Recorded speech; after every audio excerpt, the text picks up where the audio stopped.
आप देखिए बिहार के इतिहास का सबसे बड़ा घोटाला सृजन घोटाला हुआ है पलटू राम के कार्यकाल में। पलटू राम के समय यदि सीबीआई ईमानदारी से जांच करे सृजन घोटाला की तो नीतीश बाबू बेऊर जेल के अंदर देखे जाएंगे। तो अलग अलग राज्यों को अलग अलग कोटा मिलता है। जैसे इस बार बिहार के कोटे में 7 आईएएस हैं, यानी कि प्रोन्नति के द्वारा 7 लोग आईएएस बनाए जाएंगे और 19 जनवरी को अगले साल यूपीएससी उनका इंटरव्यू लेगी। बाकी लोगों को अंधेरे में रखा गया और जो उनके जनाब जो है उनके भाई का रिकमेंडेशन भेजा गया है और 19 जनवरी तय भी करा ली गई है तारीख।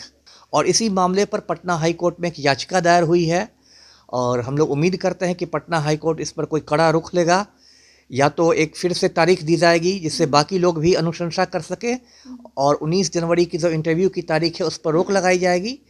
तो अब तो पलटू राम के समय तो अब घोटाले ही घोटाले हो रहे हैं, कहाँ नहीं हो रहे हैं।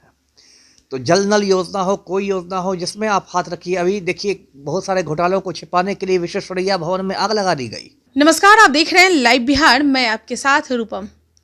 अभी 2-3 दिन पहले मैंने आपको दिखाया था आईएएस प्रोन्नति घोटाला और उसके बारे में कौशलेंद्र नारायण जो कि हाईकोर्ट के वकील भी हैं और उन्होंने बहुत कुछ जानकारियां दी थी। आज उसी मुद्दे पे बात करने के लिए आज हमारे साथ पूर्व आईपीएस अमिताभ दास जी जुड़े हुए हैं। हम उनसे थोड़ा सा बात करते हैं कि सर ये आईएएस प्रोन्नति घोटाले के बारे में जिस तरह से ये हो रहा है, चर्चाएं हो रही है, क्या मतलब उतने ऊपर लेवल के में भी घोटाले होते हैं? घोटाले तो ऊपर के लेवल पर ही होते हैं। अच्छा, क्योंकि जो सड़क पर चलता आदमी है उसकी तो औकात ही नहीं है घोटाला तो करने वहाँ की। पर तो आम लोग का तो सोच भी नहीं जा सकता है कि अच्छा वहाँ पर भी घोटाला हो रहा है। हाँ, लेकिन घोटाला वहाँ पर ही होता है। अच्छा, वहीं वहीं पर होता है। अब देखिए घोटाले तो अब बिहार के लिए कोई नई खबर रह नहीं गए। यहाँ तो जिस विभाग में जाइए, जहाँ जांच कर लीजिए, वहीं एक घोटाला मिल जाएगा। खास के पलटू राम के कार्यकाल में तो आप देखिए बिहार के इतिहास का सबसे बड़ा घोटाला सृजन घोटाला हुआ है पलटू राम के कार्यकाल में। पलटू राम के समय यदि सीबीआई ईमानदारी से जांच करे सृजन घोटाला की तो नीतीश बाबू बेऊर जेल के अंदर देखे जाएंगे। अब ये आपने चर्चा की है आईएएस प्रोन्नति घोटाला की, तो पहले मैं दर्शकों को बता दूं 2 वाक्य में कि ये आईएएस प्रोन्नति घोटाला है क्या? नहीं है। आईएएस प्रोन्नति कैसे होती है? अच्छा। तो देखिए होता क्या है कि जो लोग बिहार प्रशासनिक सेवा के लोग होते हैं, जो लोग बीपीएससी के थ्रू आए रहते अधिकारी, ऐसे अधिकारी या बाकी सेवाओं से भी, चिकित्सा के सेवा से, इंजीनियरिंग से, दूसरी सेवाओं से जो लोग आते हैं, राज्य सरकार उसमें से कुछ नामों को जिनका रिकॉर्ड अच्छा रहता है अनुशंसित करती है यूपीएससी के पास, संघ लोक सेवा आयोग के पास, और उसके बाद संघ लोक सेवा आयोग यानी यूपीएससी उन लोग का इंटरव्यू लेके उसमें से लोगों को आईएएस के रूप में प्रोन्नत करता है, प्रमोट करता है। तो अलग अलग राज्यों को अलग अलग कोटा मिलता है। जैसे इस बार बिहार के कोटे में 7 आईएएस हैं, यानी कि प्रोन्नति के द्वारा 7 लोग आईएएस बनाए जाएंगे और 19 जनवरी को अगले साल यूपीएससी उनका इंटरव्यू लेगी।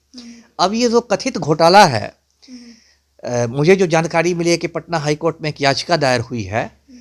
उसमें हुआ क्या है कि एक बहुत बड़े सज्जन हैं, बहुत बड़े मैं इसलिए कह रहा हूँ कि बिहार में एक ऊंचे पद पर रह चुके हैं और आजकल सत्ता के गलियारे में काफ़ी घुसपैठ है उनकी। वो अपने भाई को आईएएस में प्रोन्नत करवाना चाहते हैं और इसके लिए उन्होंने क्या किया कि चुपके चुपके, चोरी चोरी, है ना, कहते हैं ना, गुपचुप उन्होंने उसकी अनुशंसा संघ लोक सेवा आयोग में भेज दी और बाकी विभागों से समय पर मांगा भी नहीं गया कि आप लोग अपनी अनुशंसाएं करें। तो एक तरह से बाकी लोगों को अंधेरे में रखा गया और जो उनके जनाब जो है उनके भाई का रिकमेंडेशन भेजा गया है और 19 जनवरी तय भी करा ली गई है तारीख कि यूपीएससी इंटरव्यू लेगा। अब उसमें कौन लोग जाएंगे बिहार सरकार की ओर से? तो हमारे मुख्य सचिव जाएंगे, आमिर सुबहानी जी।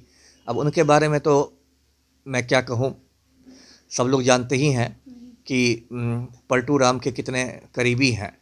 तो कुल मिलाकर ऐसा हुआ है कि ये एक बिल्कुल घोटाले में तब्दील हो गया है और इसी मामले पर पटना हाई कोर्ट में एक याचिका दायर हुई है और हम लोग उम्मीद करते हैं कि पटना हाई कोर्ट इस पर कोई कड़ा रुख लेगा, या तो एक फिर से तारीख दी जाएगी जिससे बाकी लोग भी अनुशंसा कर सके और 19 जनवरी की जो इंटरव्यू की तारीख है उस पर रोक लगाई जाएगी। लेकिन संक्षेप में मैं यही कहूँगा कि ये बहुत ही शर्म की बात है कि आईएएस जो सबसे बड़ी सेवा होती है देश की, उसमें प्रोन्नति के रास्ते में इतने सारे घोटाले किए जा रहे हैं।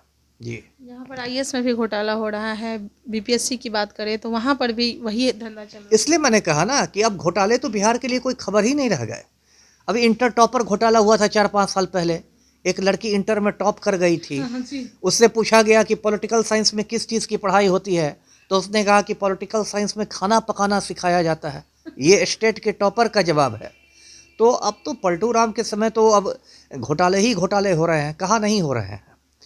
तो जल नल योजना हो, कोई योजना हो जिसमें आप हाथ रखिए। अभी देखिए बहुत सारे घोटालों को छिपाने के लिए विश्वेश्वरैया भवन में आग लगा दी गई, जिससे सारी संचिकाएं जल गईं, सारी फाइलें जल गईं, क्योंकि पथ निर्माण में बहुत सारी चीज़ों में बहुत घोटाला हुआ था। विश्वेश्वरैया भवन में आग लगा दी गई, घोटाला तक की पता न चले, तो क्या लग रहा है ये आईएएस प्रोन्नति घोटाला में जो सबसे मेन जो आदमी जो रहता है उनका हाथ है, तो उन्हें कौन पकड़ सकता है?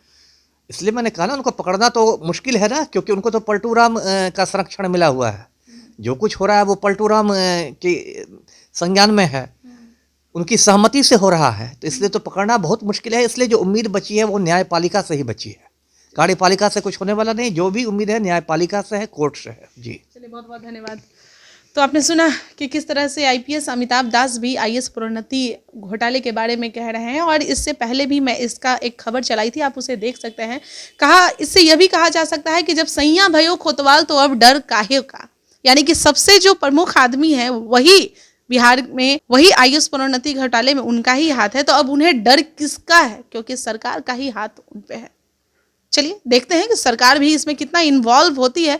इससे रिलेटेड जितने भी खबर है हम हमेशा इस पे अपडेट आपको करते रहेंगे। फिलहाल के लिए बने रहे लाइव बिहार के साथ। धन्यवाद। लाइव बिहार यूट्यूब पर सब्सक्राइब और फेसबुक पर लाइक जरूर करें।